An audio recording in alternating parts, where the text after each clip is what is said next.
ଶୋଇବା ପୂର୍ବରୁ ଏହା ପିଇଲେ ଭଲ ନିଦ ହୁଏ ଓ ଶରୀରର ଓଜନ ବଢ଼ିନଥାଏ। ଅନେକ ଲୋକ ବିଳମ୍ବିତ ରାତ୍ର ଯାଏଁ ଅଭ୍ୟସ୍ତ ରହନ୍ତି। ସେମାନେ ଏହି ସମୟରେ କାମ କରିଥାନ୍ତି କି ଟିଭି ଦେଖନ୍ତି ଅଥବା ପଢ଼ାପଢ଼ି କରିଥାନ୍ତି। ସେମାନେ ରାତିରେ ଡେରିରେ ବି ଖାଇଥାନ୍ତି ଏବଂ ତାପରେ ଶୋଇଥାନ୍ତି।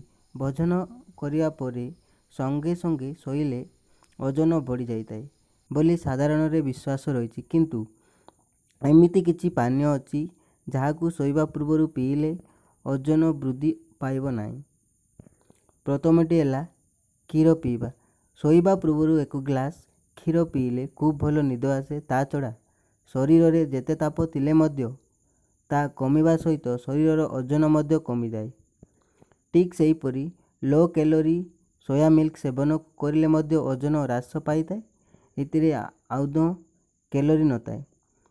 ରାତିରେ ଶୟନ ପୂର୍ବରୁ ଅଙ୍ଗୁର ଜୁସ୍ ପିଇଲେ ମଧ୍ୟ ଭଲ ନିଦ ଆସେ ଓ ଫ୍ୟାଟନେସ୍ କମିଥାଏ।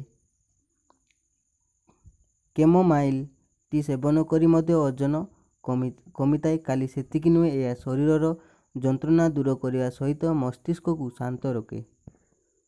ଶୋଇବା ପୂର୍ବରୁ 1 ଗ୍ଲାସ୍ ମୌସମ୍ବିର ଜୁସ୍ ପିଇଲେ ମଧ୍ୟ ଭଲ ନିଦ ହୋଇଥାଏ।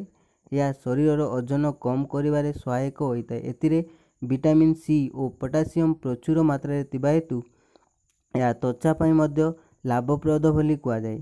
ଖାଲି ସେତିକି ନୁହେଁ, ମୌସମ୍ବି ଜୁସ୍ ପିଇଲେ ରକ୍ତ ସଞ୍ଚାଳନ ମଧ୍ୟ ନିୟନ୍ତ୍ରିତ ହୋଇଥାଏ। ଏହାକୁ ନିୟମିତ ସେବନ କଲେ ସ୍ୱାସ୍ଥ୍ୟ ମଧ୍ୟ ଭଲ ରହେ।